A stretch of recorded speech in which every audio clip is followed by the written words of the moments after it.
안녕하십니까. 2020 배치쇼 쌍절곤 시작하겠습니다. 오늘도 저는 편상욱, 장성철, 윤태곤입니다. 네, 안녕하세요. 안녕하십니까. 안녕하십니까. 네, 기체호 일양방강 하십니까. 자, 안녕하십니까란 말이 굉장히 좀 이제 좀 실감이 나네요. 네. 지금 전부 다 이 신종 코로나 바이러스 구 우한 폐렴 때문에 다들 걱정이 많으신데 오늘 정치 얘기 해도 되는 거예요, 근데? 우한 폐렴 얘기 해야 되는 거 아니에요? 해야죠. 네. 그럼 해야죠. 근데 그게 이제 뭐 정치와 연결이 네. 되니까요. 또. 근데 지금 지금 좀 전에 지금 속보가 나왔잖아요. 두 분이 추가 확진자가 발생을 했어요. 그래서 한 분은 32살 한국인 남성, 이분은 뭐 중국 우한시 갔다 와서 걸린 거니까 뭐 그렇다 치고, 근데 여섯 번째 환자가 좀 불안하네요. 56세 한국인 남성인데 이 세 번째 환자, 그러니까 이제 무증상으로 입국해서 강남하고 뭐 일산하고 식당도 가시고 뭐 그랬던 그분한테 옮은 거예요. 그러니까 최초로 지역사회 감염, 우한을 갔다 온 적이 없는 분이 걸린 거죠. 이거 굉장히 좀 심각하다고 봐야 됩니다. 아니 사실은. 저는 진짜 두려운 게 뭐냐면요. 그 확진 환자 네. 세 번째 확진 환자에 옮은 분, 네, 그 여섯 번째 분이잖아요. 네. 그분이 어디서 옮았는지 빨리 정보 공개를 했으면 좋겠어요. 이거 뭐 조사하고 일산에서 있으니까. 옮겼는지 아니면은 강남에서 옮겼는지. 왜냐면 저 일산 살거든요. 좀 일산에 무슨 특별히 일산만 사람 사는 데가 아니잖아요. 아니 세 번째 확진자가 일산을 네. 많이 돌아다녔대요. 일산에 그래가지고 혹시 지역구 같은 거 준비하시는 거예요? 아니요. 일산을 굉장히 챙기시는 거예요. 집값 안 오른다 뭐 이런 거. 아니 진짜 심각하다니까. 일산 주민들이요. 예. 지금 엄청나게 공포에 떨려 있어요. 그러니까 그 2차 확진이라는 게 예를 들어 우리가 이게 슥 옆으로 지나간다고 네. 감염이 되는 건 아니라고들 전문가가 보말 이게 그러니까요. 뭐 기침. 예. 좀 이게 밀접하게 가까이 있을 때 예. 가능성이 있다고 하니까 예. 뭐 너무 걱정하지 말라고요? 아니 걱정하지 말라는 게 아니라 그걸 이제 뭐 삶도 못 살 정도로 일상생활을 못 할 정도로 그러면 또 문제가 있으니까요. 아니 그분이 강서에 안 가서 그렇지 강서에 갔다고 생각을 해봐야 나 진짜 두렵다니까. 지금 저 정말로. 충북 진천하고 충남 아산 주민들이 또 그 우한 교민들 데려오지 말라고 막 지금 길 막고 난리 났잖아요. 네. 그것도 어떻게 해야 되나 이걸? 자, 그분들의 심정도 이해가 가요. 네. 만약 거기 있다가 우리 애들 우리 부모님 옮기면 어떡하냐. 정부에서 그냥 무작정 네. 아무런 대책 없이 내보낸 거 아니냐. 네. 그런 식의 걱정인데 네. 어제는 차관 오늘은 장관이 가서 되게 험한 꼴들을 많이 당하고 계시잖아요. 뭐 계란도 맞고 뭐 그러시더라고요. 예. 정말 뭐라고 얘기를 못 하겠어요. 그러니까 진천 주민분들 좀 진정하시고 예. 국가의 이 안전을 위해서 좀 참아주세요라고 할 수도 없는 거고. 왜냐면 그들은 생명이 걸려 있는 문제니까.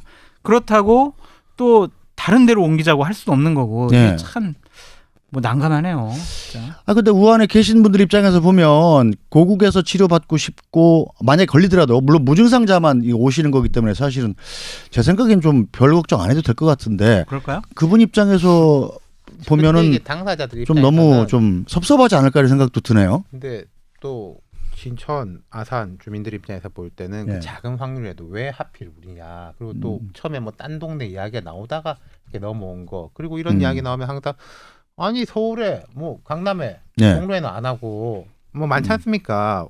원정 같은 경우에도 그렇고 방패장 같은 경우에도 그렇고 네. 이런 부분이 물론 이제 이성적으로는 네. 인구 밀집 지역이 아닌 곳, 뭐 좀 이제 단절될 수 있는 곳 이런 곳이지만은 그렇게 되는 당사자들 입장에서는 그게 뭔가 좀 모르겠습니다. 좀 인센티브가 갈 수 있는 그 인센티브라는 게 꼭 뭐 경제적인 건지 네. 아닌 건지 모르겠지만 그렇게 갈 수 있는 게 됐으면 좋겠고 저는 딱 2주 있는 건데 뭐 그걸. 아니 사회적으로 그렇게 캠페인도 쉽게 얘기하는 건 있을 아닌 수 것 있을 것 같아요. 예를 들어서 예. 예전에 이제 세월호로 인해 가지고 진도 팽목항이 예. 그 예. 관광 항구인데 사실상 관광 항구의 역할을 몇 예. 년 못했잖아요. 예. 그러니까 이제 팽목항 도끼, 뭐 진도 물건 사기, 뭐 이런 것들도 꽤 있었거든요. 예. 저는 진천 아산에 대해서도 그런 것들을 뭐 해볼만 하지 않을까 싶습니다. 글쎄요. 대가를 뭘 줘라. 대가라기보다는 제 생각에는 우리가 같이 나눈다. 나눈다. 그런 거를. 저는 뭐 저 북한산 밑에 사는데 집 앞에 그런 공문 연수원 같은 거 있어가지고 들어오신다 그러면 뭐 그러시라고 할 것 같은데요. 그거는 내가 그렇지만은 너도 그래라라고 우리가 그런가요? 뭐 하여튼 제가 봤을 때는 이거 그 진천 아산에 예. 그분들 모셔다 놓으면 예. 이번 4.15 총선 때 민주당 그 지역은요. 네. 완전히 저는 지금 거기 어려울 진천 아산이 거라고 지금 전부 다 야당 의원들이 있는 지역 그러니까 아니에요? 진천 아산뿐만이 아니라 네. 저는 충청권 자체가 민심이 확 돌 수 있다라는 근데 생각이 들어요. 그래요? 뭐 약간 다른 생각인 게요. 저 며칠 전에도 요 이야기를 딴 분하고 했는데 일산으로 네. 가시면 어때요? 자 비행기가 어려운 오늘 문제예요. 들어오지 않습니까? 2주간 있는 거잖아요. 네. 2주가 지나면 2월 중순이에요.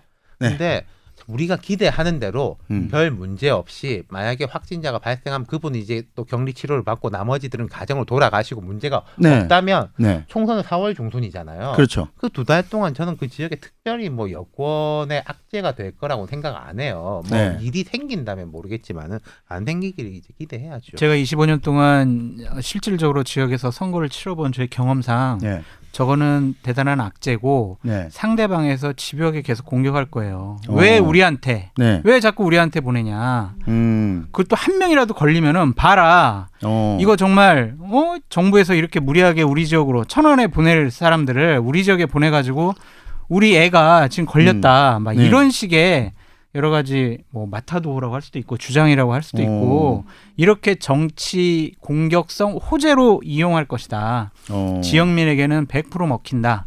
그렇게 저는 네, 판단해요. 그 특정 지역도 그렇고 전반적으로 볼 때 우리가 이런 경험이 없지가 않습니다. 지난 네 정권 때마다 한 번씩 겪어봤어요. 네. 참여정부 때 사스, 네. MB 정부 때 신종플루, 네. 박근혜 정부 때 메르스, 네. 그리고 이번인데 되돌아보면요. 박근혜 정부 때를 제외하고는 정부 여당이 아주 단기적으로는 모르겠는데 네. 큰 타격이 있거나 그러진 않았어요. 다 사람들이 잘 막았어요. 그리고 그리고 상대적으로 보는 거거든요. 네. 이 메르스 일이 빼고는 다 잘 막았어요. 우리가 잘못해서 생긴 게 예. 아니라 밖에서 온 거고 예. 그 상대 평가 뭐 이웃 일본이라든지 중국이라든지 이런 데하고 비교해 볼 때 우리가 어느 정도냐에서 항상 괜찮았어요. 네. 메르스는 그게 아니었으니까 네. 사실 타격을 받고 그때 그렇죠. 야당 소속이던 박원순 시장의 그렇죠. 주가가 확 올라갔지 않습니까? 그렇죠. 그렇죠. 그러니까 이거는 이 자체가 이제 총선에 어떻게 될까는 사실 정부가 어떻게 대응하느냐. 어쨌든 실력발휘하는 이 사실상 국가 재난 사태라고 봐야 되는데 이게 외부 변수에 의한 국가 재난 사태가 여당에 꼭 불리할 것이다라는 생각은 좀 너무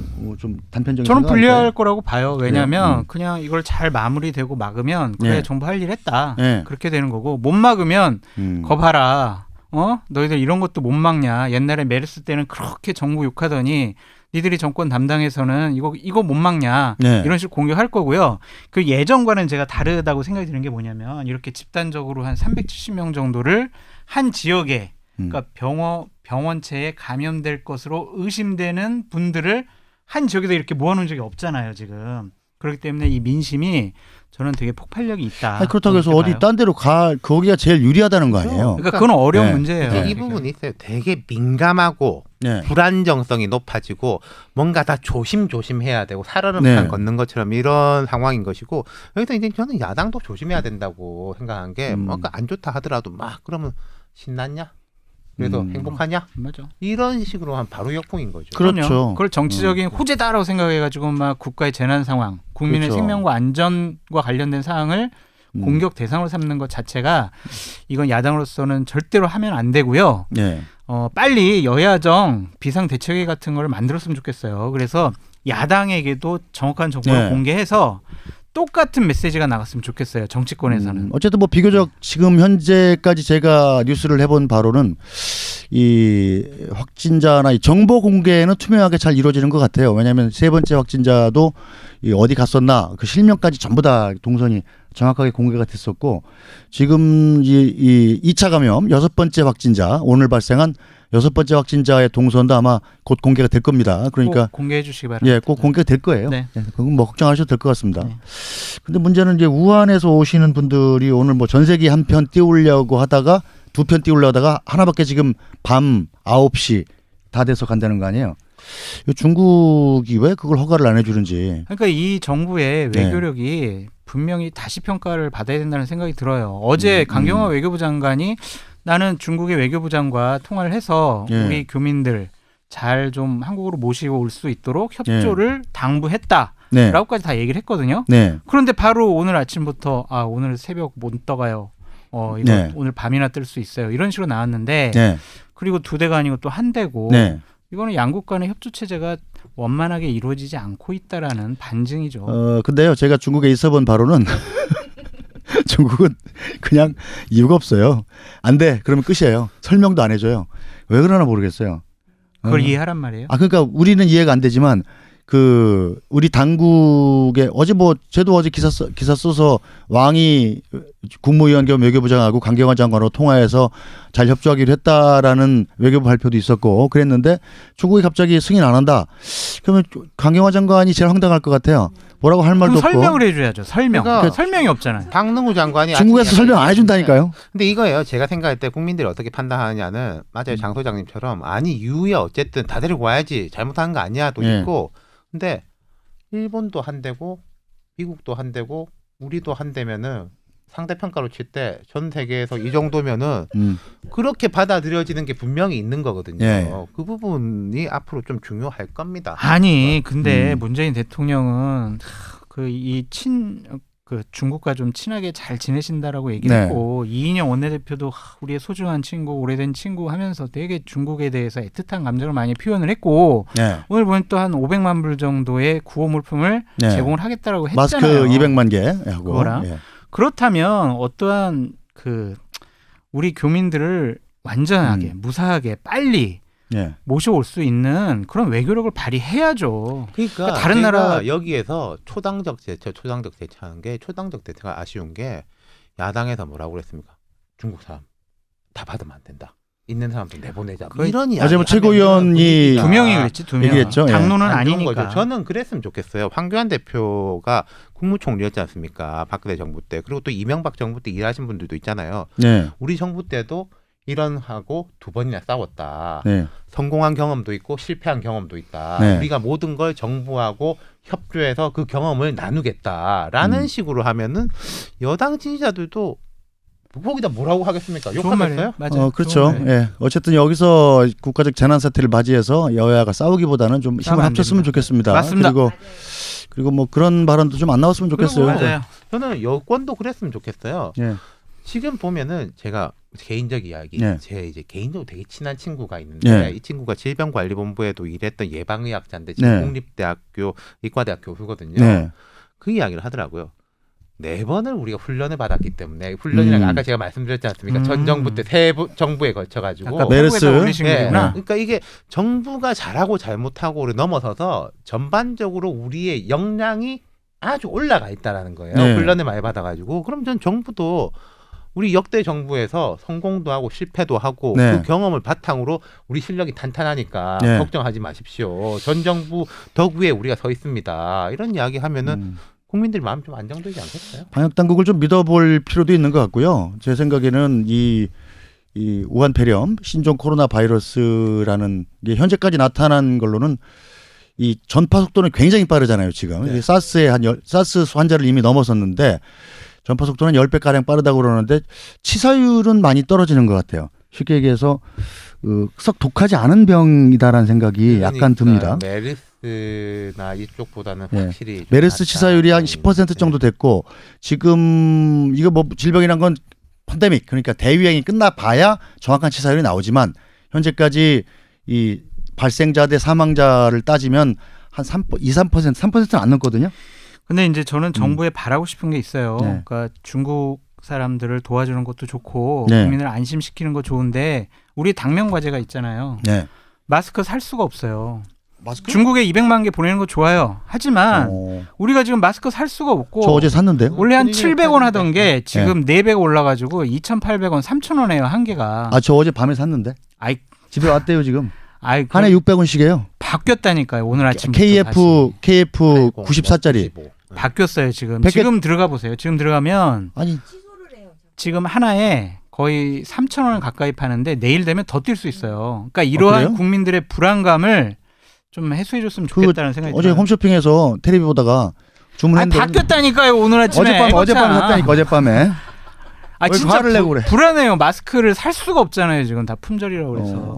취소를 시킨대요. 그거는 뉴스 나왔는데 되게 보면 어떤 식이냐면 제 팁을 알려드리면 이 쿠팡이나 뭐 이런 이 쿠땡땡 뭐 이런 쿠땡 이런 데서 사면 거기 개별 업자들이 와서 물건 내놓고 파는 장터기 때문에 가격이 올라가고 자기 이름 걸고 하는 뭐 무슨 신땡땡계 뭐 무슨 홈쇼핑 뭐 이런 데 가면 자기 이름을 걸고 자기가 물건 사서 팔기 때문에 제 가격에 팔아요. 예, 거기서 사시면 됩니다. 예, 구하기 어렵지 않아요. 그렇게 쉽게 얘기하시면 안 돼요. 아까 왔다니까 나 메시지 보여드려요 지금. 아니 오늘 집에 바뀌었으니까. 도착했습니다. 100개가. 알겠습니다. 예. 네. 근데 우한 상황은 지금 어떤지 사실은 좀 궁금한데, 자 우리 게스트 하나 모시겠습니다. 우리 강민우 기자가 3년 전에 우한 대학인가요? 화중사범대에서 명문대학 무려 1년간 유학을 하다 왔어요. 자 강민우 기자. 강민우 자, 특파원. 강민우 특파원.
가로 세로가 딱 겹치는 정도가 있다 그러던데. 네, 어마어마하게 그러니까 많습니다. 전파 속도가 더 빠른 것도 있는 거죠 보기에. 그러니까 제가 사실 판단했을 때, 그러니까 그 중국 그 우한 현지에 있는 애들이랑도 지금 계속 연락을 하고 있는데 네, 뭐래요? 들어보면은, 그러니까 우한에서 퍼지는 거를 막으려고, 그러니까 좀 더 빠르게 봉쇄를 결정한 게 아닌가라는 거를 이제 걔네들은 그렇게 생각하고 있다라고 아니 하더라고요. 뭐 이제. 늑장 대처했다고 지금 우리는 뭐라 그러잖아요 지금. 근데 사실 제가 거기 있어 봐온 바로는 네. 이 정도면은 굉장히 빨리 굉장히 빨리. 조치하고.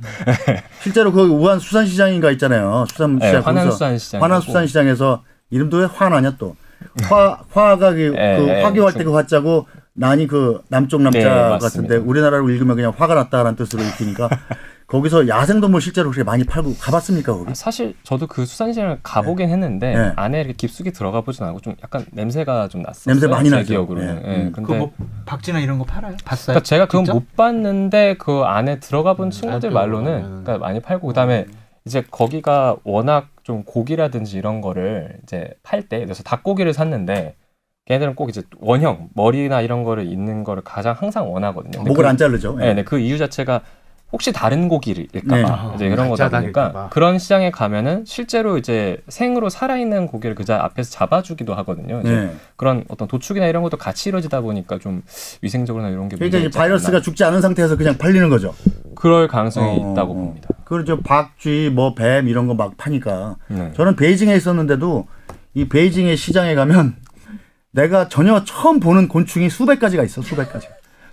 처음 보는 곤충. 네. 이름도 뭐 바퀴벌레인지 저게 풍뎅인지 모르겠는데 그걸 막 튀겨놓고 파는데 좀 깜짝깜짝 놀랐던 적이 많이 있습니다. 네, 수도 베이징에서도 그런데 우한만 해도 굉장히 약간 좀 중국으로 치면 시골이잖아요. 어떻게 보면. 그러니까 이제 이선 도시라고 한창 네. 개발하고 있는 도시긴 한데 확실히 어떤 북경이나 이런 데 비해서는 좀 아직까지는 낙후된 부분이 좀 있죠. 거기 뭐 저기 우리 SK 케미칼도 하나 공장 큰 거 하나 있죠. 정확히는 잘 모르겠다만 거기서 그래서 우리 기업도 꽤 많이 들어있다고. 우리 교민들이 많아요. 네. 그동안 뭐 궁금하신 거 없어요, 그거에 대해서? 없습니다. 네, 없어요. 공부 많이 해가지고. 공부 많이 했어? 네. 그러면 이제 여기서 퇴장시키는 걸로. 네, 고생했습니다, 강민우 기자. 감사합니다. 우리 강민우 기자였습니다. 예. 발빠른 특파원까지. 강민우 특파원을 소환해서 즉시 해봤습니다. 자, 우리 뭐 정치 얘기도 좀 하긴 해야 되나요? 네. 자, 김문수 지사가 지금 한국당을 탈당해서 전광훈 목사하고 신당 창당을 추진한다고 금방 속보가 떴네요. 그거 한참 한참 됐는데. 오늘 어디 탈당계를 보면. 냈대요. 네, 탈당계를 그거 냈고. 별로 그냥 재미없죠? 신경 안 써도 될 것 신경 같은데요. 안 써도 되고. 네. 자, 그러면 정치 얘기 좀 해보죠, 뭐. 여기서. 네. 자, 임종석 전 대통령 비서실장 오늘 검찰에 나왔습니다. 예, 보셨어요? 봤습니다. 나온 거? 예. 네, 얘기하는 거 다 들으셨어요? 네, 아주 불쾌했습니다. 예, 어떤 게 불쾌하셨나요? 혼냈잖아요. 예, 훈계하고 음, 뭐라 하고 막. 음. 본인은 이제 민주화 운동하다가 군사 독재 시절에 이렇게 검찰에 잡혀가는 것처럼 네, 그런 식으로 호기롭게 얘기를 했는데 그건 안 좋은 현상 같아요. 네. 지금 어쨌든 범죄 피의자 아니에요. 네. 정점에 있는 사람. 네. 선거 개입이라는 민주주의의 근간을 해치는 네. 그러한 부정행위를 했다라고 의심받는 사람들이 어제 13명이 기소가 됐고 네. 거기에 정점으로 있는 분이 임종석 실장인데 네.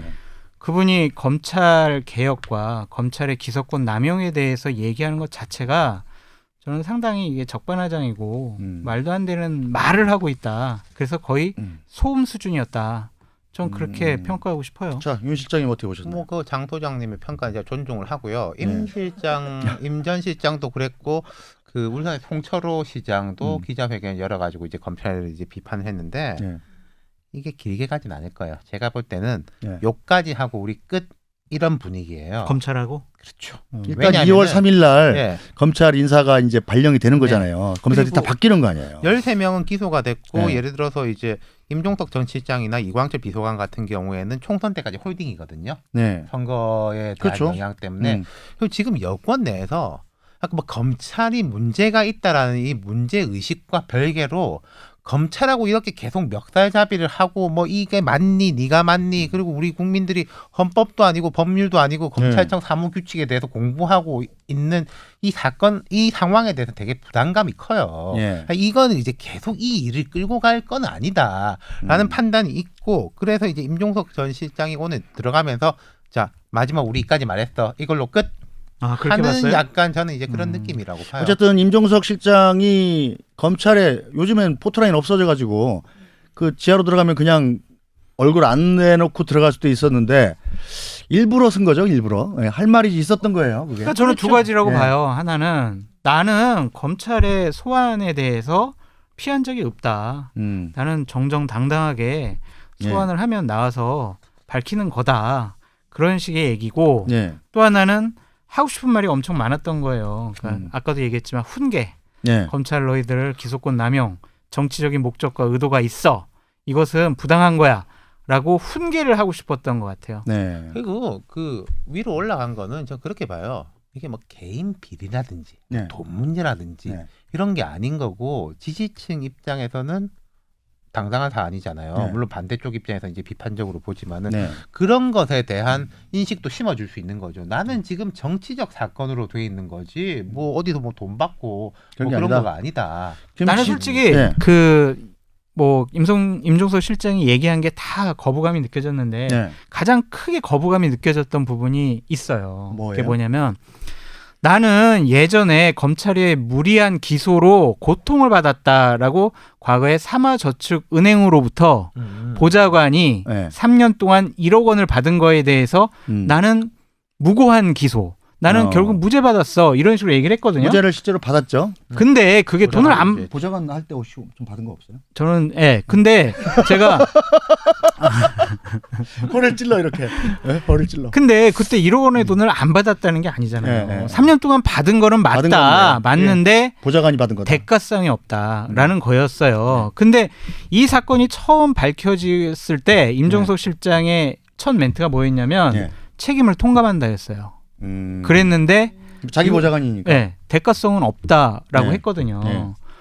그러니까 오늘은 그 그때 얘기를 쭉 뺀 말죠, 거예요. 그러니까 1억 원도 안 받고 무리한 기소를 통해서 내가 3년 동안 고통만 당했다. 네. 이번 건도 무리한 기소다라고 이렇게 연관시킨 건데 네. 저는 이 부분이 상당히 좀 기분이 나빴다. 거북하게 들었어요. 그러니까 임 전 실장이 저는 그 이야기는 왜 했을까 싶어요. 이건 그냥 정치의 그 프레임으로 가면 되는 건데 그거 뭐 과거 이야기 그리고 개인에 이거- 대한 탄압이다라고 네, 생각할 말 안 하면 그런 프레임을 모르는 짠 거 사람 되게 아닐까? 많거든요. 그치. 지금 여기도 네, 장 그렇죠. 소장이 그래서 말해가지고 찾아봤어. 사람들이 그런 일이 있나 또 정치에 관심 되게 많은 사람이나 그 찾아봤어. 정도 근데 알지. 안 찾아보면 삼화저축은행 사건으로 억울하게 당해서 기소됐다가 무죄를 받았다 이렇게 알고 넘어가는 사람이 대부분이거든요.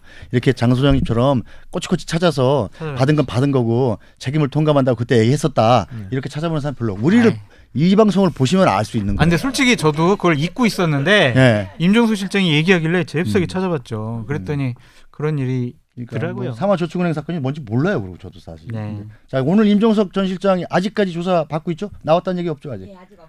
그럼 뭐 조사 받는 내용이 주로 뭐죠, 지금 오늘 받는 거? 세 가지입니다. 네. 청와대 하명 수사 관련해서 울산 당신이 시장. 그거를 하명을 했느냐라는 네. 것. 그다음에 민주당 당내에 있는 네. 경쟁자를 출마를 포기하도록 만들었는데 당신이 정점에 있는 사람이 아니냐.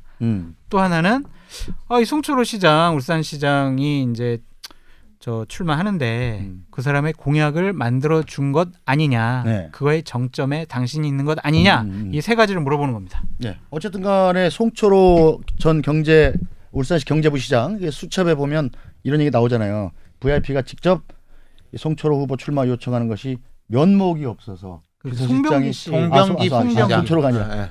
다두 분 다 송씨야 또. 송병기 예. 전 부시장. 전 부시장, 경제부시장. 네. 예. 그러니까 이런 것들이 다 비서실장 요청한다. 자기네들의 그 증거 자료에서 나온 거예요. 네. 그러니까 송병기 씨 수첩에서 나왔고 예. 또한 임동호 예. 그 경쟁자였던 임동호 씨가 아니 내가 출마를 하겠다라고 막 강하게 의지를 굽히지 않으니까 임종석 실장이 연락이 와서 아유 좀 미안하다 이런 식으로 얘기했다는 거예요. 그러니까 SBS가 단독 인터뷰했어요. 그 다- 녹취록 다 있습니다. 다 자기네들이 얘기한 거예요. 네, 네, 자기 근데 편이. 이게 어떻게 부당한 기소냐고요.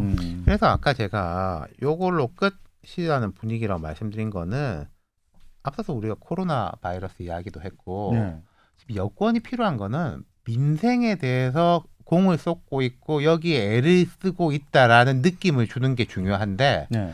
뭐 원종건 뭐 그다음 또 누굽니까 뭐 김의겸 뭐 정봉주 이 사람들 출마하니 많이 뭐 이런 거라든지 네. 지금 이 검찰하고의 이런 갈등이 자꾸 부각되면은 아니 지금 이럴 땐가라는 인식을 심어주는 거는 매우 좋지 않다는 거죠. 지금 그래서 그렇죠. 제가 알기로는 민주당 쪽에서 그런 위기 의식이 있고 청와대 있어요? 쪽에도 그런 게 전달된 걸로 아는데 또 문제는 뭐가 있냐면요. 음. 경선 이제 본격적인 경선 국면인데 네. 개별 후보 한 명은 생각이 다를 수 있다는 거예요.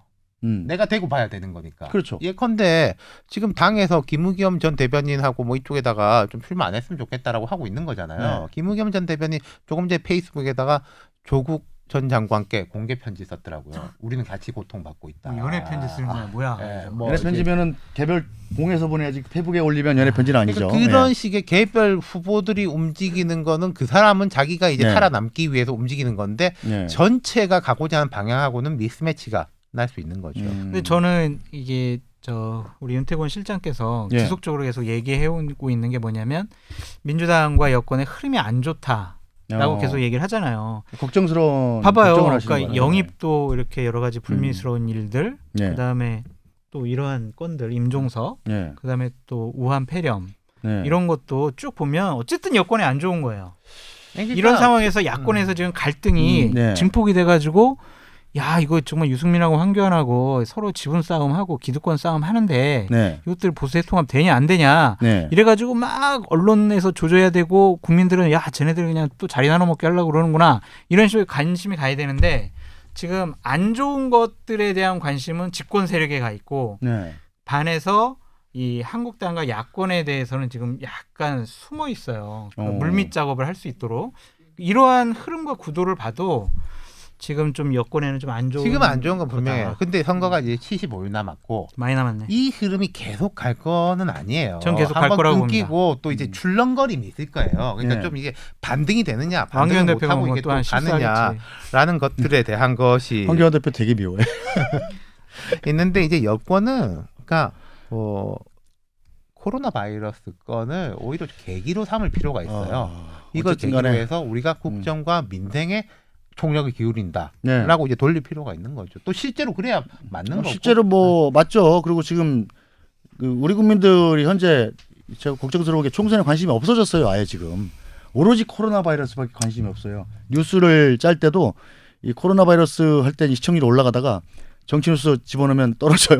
안 보시는 거예요. 그러네요. 그러니까 지금 당장의 이 생명에 걸린 문제, 건강권에 걸린 문제에 가장 큰 관심이 있으신 거고 맞습니다. 아마 정치권에서도 거기에 이 힘과 역량을 집중해 주는 것이 장기적으로 득표 전략에도 도움이 되지 않나 이런 생각을 해봅니다. 맞습니다. 그러니까 요새 이제 제 SNS 뭐 친구들 중에 정치인이 아무래도 많지 않겠어요. 네. 여야 할 거 없이 예비 후보들 되게 많은데 전부 네. 다 뭐를 취소했습니다. 개소식을 취소했습니다. 어. 국민이 먼저입니다. 네. 악수를 하지 않는 선거운동을 합니다. 다 그런. 그러니까 이야기. 선거운동 하시는 분들 좀 황당하겠어요. 악수도 못 하고 지금. 네. 마스크 쓰면 얼굴도 잘 못 알리고 그런 거 아니에요?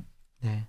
근데 뭐 임종석 전 실장이 어쨌든 오늘 검찰 조사를 받고 나올 텐데 자, 이 불출마 선언 비슷한 걸 했었는데 네. 그걸 번복하고 또 나오는 거 아니냐 이렇게 솔솔 얘기가 나오네요. 그러니까 그게 제도권 정치에서는 이제 내가 발길을 끊겠다라고 했는데 결국에는 광진을 때문에 그런 것 같아요. 광진을요? 오세훈 전 시장, 추미애 장관이 빠진 곳에 오세훈 전 시장이 지금 열심히 노력을 하고 있는데 네.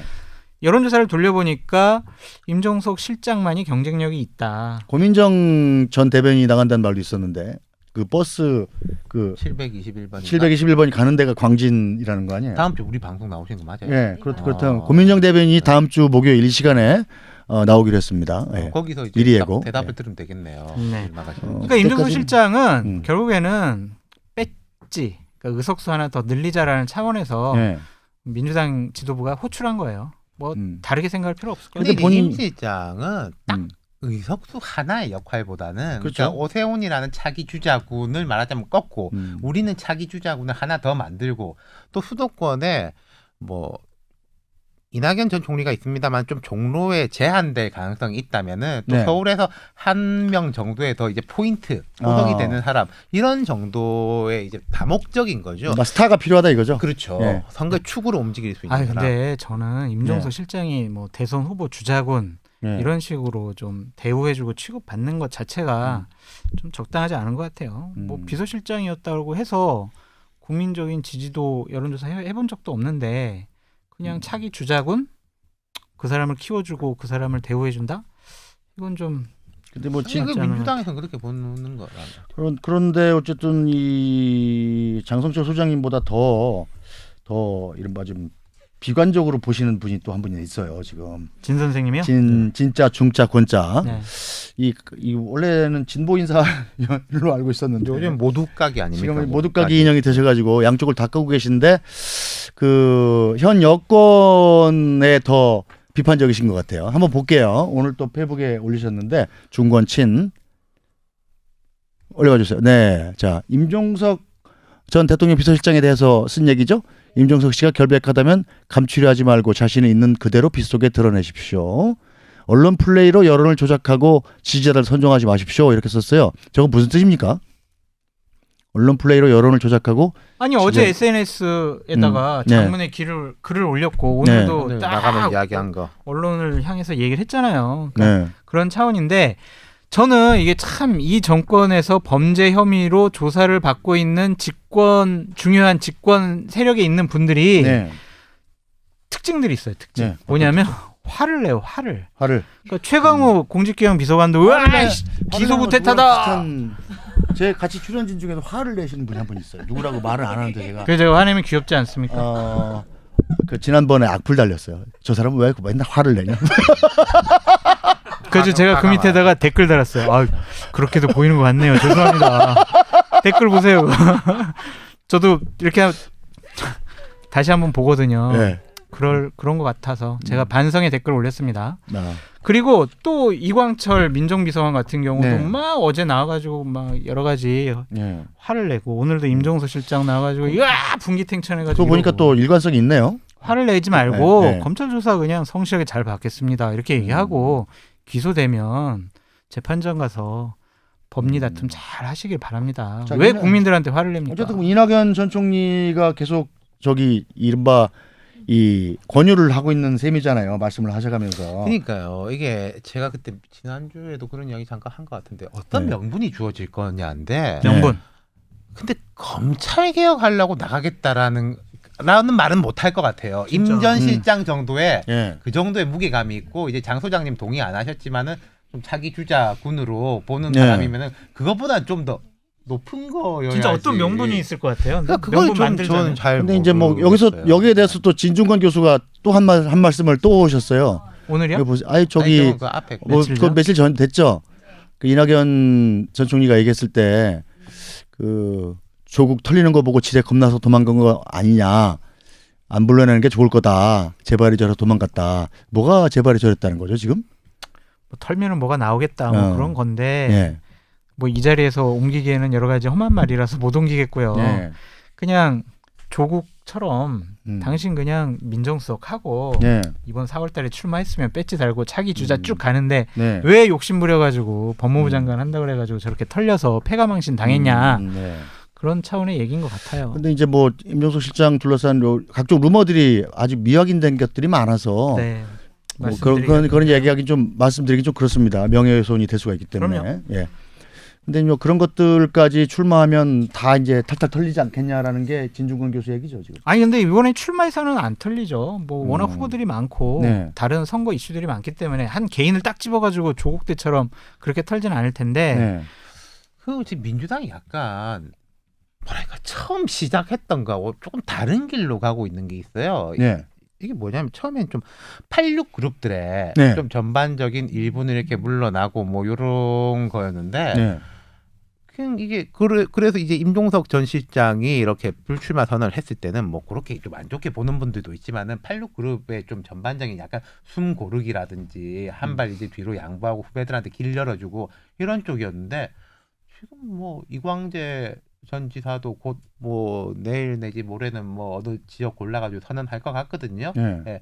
하고 이게 뭐 다시 다 나오고 또 원종건 씨 이런 거로 해가지고 제가 참 안타까운 게 그 개인의 문제가 아니라 새로운 사람들에 대한 전반적인 신뢰도가 떨어지는 거. 그래 해봤던 놈들이 네. 그래도 뭐 낫지 이런 식이 되는 흐름이 좀 안타까워요. 근데 이제 제가 이번에 자꾸 보수 우파 쪽이 선거가 좀 네. 이길 거다. 좀 괜찮다라고 생각하는 게 뭐냐면 어쨌든 선거는 과거냐 미래냐의 싸움이잖아요. 네. 근데 지금 여당이 하는 꼴을 보면 과거지향적이에요. 우리 임태곤 실장께서 잘 지적을 해주셨는데 이광재, 이 과거의 이광재가 강원도 지역 선거 대책위원장 맡고 과거에 김부겸이 대구 맡고 또한 누구지? 그 김포 하다가 김두관. 네. 언제적 김두관입니까? 김두관이 경남 맡고 이런 식으로 좀 사람을 배치하고 있는데 이게 새로운 사람이 아니잖아요. 그럼 야당은 뭐 잘하는 거 있냐 이런 생각도 드네요. 갑자기. 야당은 잘했냐? 잘하는 거 있냐? 잘하는 게 있냐? 네. 야당은 뭐 못하는 것만 없어도 잘하는 거죠. 그러니까 가만히 있으면 되는 거예요? 네. 이게 뭐 닭이 먼저냐 달걀이 먼저냐인데 여당이 왜 그러겠느냐? 네. 이렇게 해도 되니까. 그게 오만한 거라니까요. 아니 그게 이렇게 해도 되니까 이제 야당은 더 못하니까. 2016년에 우리 그렇게 생각했다니까. 응? 그러다 폭망한 거 아니에요? 아유 국민들 무서워요. 현명하고 무서워요. 그러니까 저는 지금은 한 75일 남았는데 예컨대 한국당에서 빡빡빡 변화가 보이고 저는 이제 김형호 공관위원장 들어온 이후에 분위기가 조금 달라졌다고 네. 보는데 한국당이 바뀌면은 여당도 금방 바뀔 겁니다. 안 바뀔 것 같아요. 그럴까요? 저는 바뀌면 바뀐다고 봐요. 그러니까 아니, 왜냐면- 지금 그 민주당이 저렇게 그냥 오만하게 보이는 이유는 지지율 때문에 그래요. 한국당을 얕잡아 보고 있는 거다. 그것도 그렇고 지지율 때문에 그래요. 어떻게든 그러니까. 지금 민주당 한 40% 나오고 대통령 예. 지지율 한 45% 예. 나오니까 우리가 그냥 이대로만 가도 괜찮다. 민주당? 민주당은 떨어졌어요. 무너졌는데 네. 40% 언저리 나오고 어쨌든 간에 지금 한 더블 나오는 거 아니에요. 여당이. 그리고 야당보다. 제가 하나 더 얘기해 네. 드릴게요. 그러니까 집권 세력이 막 비판을 많이 받고 그럴 때 네. 우리 민심을 겸허하게 수용해야지라고 생각 안 해요. 뭐라고 생각하냐면 네. 밀리면 죽는다. 그래가지고 더 강하게 나가요. 그래서 점점 더 민심과 멀어지거든요. 예. 2016년 총선이다 생각하네요. 그때 김무성 대표 포함해 이게 뭐 한때기 이게 걸고 뭐 훅 후추를 간다. 때려주십시오. 뭐 한 방에 훅 네. 간다. 한 번만 뭐 하겠습니다. 뭐 근데도 세비 망했잖아. 반납하겠습니다. 그렇죠. 그때 때는 늦었다. 그러니까 말만 그때가. 그렇게 하고 실제로 계속 싸우고 갈등하고 그랬으니까요. 그러니까 진정성 없는 그런 사과들이었죠. 자, 그럼 이제 안철수 전 대표로 좀 넘어가 보죠. 안철수 대표의 전 보좌관님이신 우리 윤태곤 실장님. 윤태곤 시장님 위주로 오래전 얘기를 풀어보죠. 일인데. 자, 오래전 보좌관님. 바로 또 어제 탈당을 선언하셨어요. 자기가 만든 바른미래당에서 탈당을 하시고 신당 창당하실 것 같은데 어떻게 전화 안 왔습니까? 아니요. 전혀 안 하는데. 신당 창당하시려면은 일단 스텝들을 좀 빨리 뽑아야 되는데. 그 뒤에 많으시고 저는 네. 2014년 6월 그때 네. 이제 좀 따로 이제 다른 길을 걷기로 했기 때문에 네. 그분하고 2014년? 하면은 2012년 6월부터 해가지고 2년 했고 저하고 함께한 세월보다 저하고 함께 안 한 세월이 훨씬 길죠. 예. 그래도 뭐 여기서 제일 많이 함께 하신 거잖아요. 이 중에서는 그렇죠. 저도 안철수 대표가 그 그 정치 전개 나오기 직전에 방송 데뷔를 제 나이트라인에서 하셨어요. 네. 네, 처음으로 무릎팍도사 나가시기 전에. 근데 제가 1번입니다. 예, 제가 1번이에요. 어쨌든 이건 이제 예견된 행보다 첫 번째로는 15분 같이 있었어요. 네. 바른미래당을 좀 재구성 내지는 황골 탈퇴하려는 플랜이 있었을 것이고 네. 근데 이게 안 되니까 바로다. 근데 이런 건 보이죠. 지금 의원 구성이라든지 당원 구성을 보면은 안 전 대표, 손 대표를 압박할 수 있는 역량은 충분히 있어요. 근데 이제 우리 손 대표가 지금 방어에 되게 강하신 분이지 않습니까? 손 대표 정말 좀 대단하다는 생각이 네. 들어요. 그리고 나 정도 됐으면 벌써 그만두고 나왔을 것 같은데. 총선 이제 75일 남았는데 네. 안 전 대표한테 제일 필요한 건 시간이거든요. 네. 여기에서 시간 끌 수가 없다. 네. 그리고 손학규하고 안철수가 멱살잡이 계속하는 것처럼 보이는 게 어떤 느낌을 줄 것이냐. 그러니까요. 차라리 무슨 문재인 정부하고 싸우든지 황교안 뭐 대표 한국당 싸우면 그건 뭐 말은 되는 건데 예. 손학규하고 왜 싸우지? 뭐 이렇게 되는 거잖아요. 근데 지금 안철수 전 대표 입장에서는 지금 바른미래당에 이란 전진 기지가 있는 거하고 없는 거하고 천양지차잖아요. 지금 자산도 돈도 돈이고. 그 200억이 곧 있을 거예요. 그러니까 예. 2월 15일 날 선거 보조금, 국고 보조금 나오면 예. 이제 200억까지 이제 세이브 된다 하더라고요. 손학규 선 대표 돈이 되는 거잖아요. 그럼요. 쉽게 얘기해서. 물론 개인 돈은 아니고. 개인 돈은 물론 아니죠. 당대표 청년 마음대로 후보가 해. 나오면 1억씩 준다고 그랬어요. 예? 근데 이제 청년 후보 나오면 1억씩 1억 준다고. 주겠다고. 안철수 대표가 좀 정치력이 미숙했다고 생각하는 예. 게 뭐냐면 예. 손학규 대표의 옹고집을 많은 사람들이 봤잖아요. 예, 그렇죠. 그러면은 살살 꼬셨어야 돼. 아우 대표님, 제가요 대표님 잘 모시고 예. 야 2016년 국민의당 예. 그때 성과를 다시 한번 제가 대표님 모시고 열심히 한번 재연해 보겠습니다. 저희 한번 이렇게 저한테 좀 중요한 일 맡겨주시면 제가 대표님 잘 모시고 열심히 잘 할게요. 이렇게 했으면 손학규 대표가 감동을 했겠지. 막 선물도 사가고. 저는 감동은 안 했을 것 안 해? 같은데. 안 한 말고. 그냥 버텼을 것 같은데. 그러니까 근데 손학규 그렇게 말한 명분이 되죠. 이렇게까지 했는데도 손학규라는 사람이 더 버틴다. 그러니까 라는 안철수 이제 대표의 실책은 전 대표 실책은 장성철 소장님한테 전화를 해서 공간과 논쟁 정책센터 장성철 소장님한테 이거 저희 내일 손학규 대표 만나러 가는데 어떻게 할까요? 이렇게 하라고 딱 컨설팅을 받았으면 스무스하게 넘어가서 이 바른미래당 쪽 재건하고 보수대 통합에도 끼든지 말든지 이게 패를 휘둘릴 수가 있는데. 저는 이제 선거 방송의 공정성을 기하기 위해서 네. 저 정치 컨설팅은 저 이번에 안 하기로 했고 예. 그런 컨설팅은 의제와 전략그룹 의제와 더모아 네. 윤태곤 실장께 하시기 바랍니다. 윤태곤 시장님 요새 뭐 의뢰 들어온 거 있어요? 뭐 조금 조금? 네. 그럼 어떻게 좀 공정성을 기하기 위해서 윤태곤 시장님을 제외해야 되는 거야? 지금 어떻게 되는 거야? 아니 그리고 제가 안철수 대표에 대해서 한 가지 더 얘기하고 싶은 게 뭐냐면요. 네. 손학규 대표가 어떻게 나한테 말이야 통보하듯이 해고하듯이 그렇게 얘기해라고 했을 CEO야 때 내가 CEO야? 네. 뭐 그러니까 안철수 대표 얘기가 저는 그렇게 무례한 사람이 아닙니다. 이렇게 얘기하셨잖아요. 약간 비슷한데. 비슷했어. 저는 그렇게 무리한 사람이 아닙니다. 그렇게 하면 안 되고 제가 그럴 의도가 아니었는데 네. 손 대표님께서 그렇게 느끼셨다면 정말 죄송합니다. 제가 다시 한번 찾아뵙고 네. 저희 진정성 있는 얘기를 해드리겠습니다. 그래서 정말 이번에 바른미래당이 예. 중도, 실용 예. 이런 세력으로부터 지지를 받는 그러한 정당으로 거듭날 수 있도록 제가 손 대표님 잘 모시고 예. 해보겠습니다라고 한 번 더 했어야 되지. 좋은 말씀인데 근데 안 전 안 돼? 대표는 그 판단을 한 것 같아요. 여기서 해도 될 것 같지도 않고 솔직히 말하면 예. 그리고 오래 시간 끌 일이 아니다. 이 아니, 근데 그건 파에서는 그렇고. 다음으로 넘어가자. 바른미래당은 어떻게 되는 거예요, 그럼? 바른미래당은 손학규 대표가 계속 지금 안 나가고 내가 여기 대표한다 그랬는데 사람들이 다 이제 바른미래당이요. 예. 아까 돈 그 이야기도 이간판으로 지금 총선 치를 수 있는 거예요? 돈 이야기도 돈 이야기지만은 예. 기호가 있어요. 기호. 그러니까 기호 3번. 어쨌든 의원들이 있기 때문에 그렇죠. 기호 3번이잖아요. 지금 보면은 예. 민주평화당, 대한신당에서 활동하고 있는 의원들의 법적 호적은 바른미래당의 사람들이 꽤 있어요. 그렇죠. 지금. 그러니까 지금 이제 이른바 안철수계의 비례대표 의원들이 당적을 어떻게 할지 모르겠지만 그분들도 거기에 있을 가능성이 높거든요. 예. 그럼 기호 3번으로 간다는 건 되게 좀 뭐 바른미래당이 그렇죠. 그거는 총선 득표에 뭐 큰 솔직히 도움이 말해가지고 당선까지는 내가 안 바라는데 나 출마 한번 해보고 싶다라는 사람들이 동네마다 꽤 있어요. 그럼 바른미래당으로 나올 거다. 아니 그런 근데 사람도 지금 있죠. 20명밖에 안 된대. 바른미래당으로 예비 후보자 등록한 사람이 20명밖에 안 된대. 그러니까. 근데 뒤에 가면은 뭐 막 올까? 늘까? 좀뭐 늙긴 그거보다 늘 거예요. 늘 텐데 과연 바른미래당 간판을 가지고 배지를 달 수 있을까? 라는 없죠. 생각에 좀 의문이 좀 있네요. 없어요. 근데 이제 한번 떨어질 생각하고 내 이름을 알린다라고 생각하면 그렇죠. 갈 수 있는데 뭐 사람 마음이 그럽니까? 이번에 되고 싶지 사실은. 예. 근데 하여튼 이 바른미래당에 미래가 없다고 전 보여집니다. 미래당인데 이름이. 네. 그렇죠. 그건 뭐 저도 공감입니다. 하여튼 뭐 그러니까 왜냐하면 정당이 성공하려면 네. 정말 그 대선 주자급 정말 국민적 인지도와 지지도가 높은 그런 음. 인물이 있어야 되고 또 하나는 지역적인 기반이 있어야 돼요. 예. 바른미래당 두 개가 없습니다. 그래서 저는 실패할 거라고 근데 봐요. 지금 뭐 박지원, 뭐 정동영 이런 분들하고 모색을 하는데 네. 만약에 박지원, 정동영, 손학규가 합친다 한들 그렇지. 무슨 뭐 큰 아무런 의미가 의미가 있겠느냐. 예. 과거야. 너무 좀 기시감이 너무 예. 과거야 과거. 된 것 같아서. 자, 경남 쪽으로 한번 가볼까요? 네. 자, 홍준표, 김태호, 김두관 이 경남 도지사 출신 3인방 그냥 고향으로 다 내려갔습니다. 김두관 전 장관, 김두관 의원이죠 현재. 네. 예. 경남 양산 의뢰 출마를 하기로 했네요. 네. 김포를 굉장히 잘 다져놨다는 좀 아깝겠어요. 그렇죠. 아깝고 제가 그 옆 지역구에 네. 그 예비후보 한 7명 되는데 제 친한 뭐 사람 한 명이 이제 네. 그 예비후보로 있는데 그 민주당 계열에 네. 되게 아쉬워하더라고요. 양산에. 그러니까 아니 김포에. 김포에. 옆에 약간 이 김두관 같은 사람이 있으면은 본선에 같이 좀 따라가는 게 있는데 누구 신인이 올 거 아니에요. 그렇다면은 네. 좀 안 좋아졌다 그런 이야기. 그러게 말입니다. 홍준표, 김태호 이 두 분은 어떻게 보세요? 간단하게. 시간 다 됐다. 30초 남았습니다.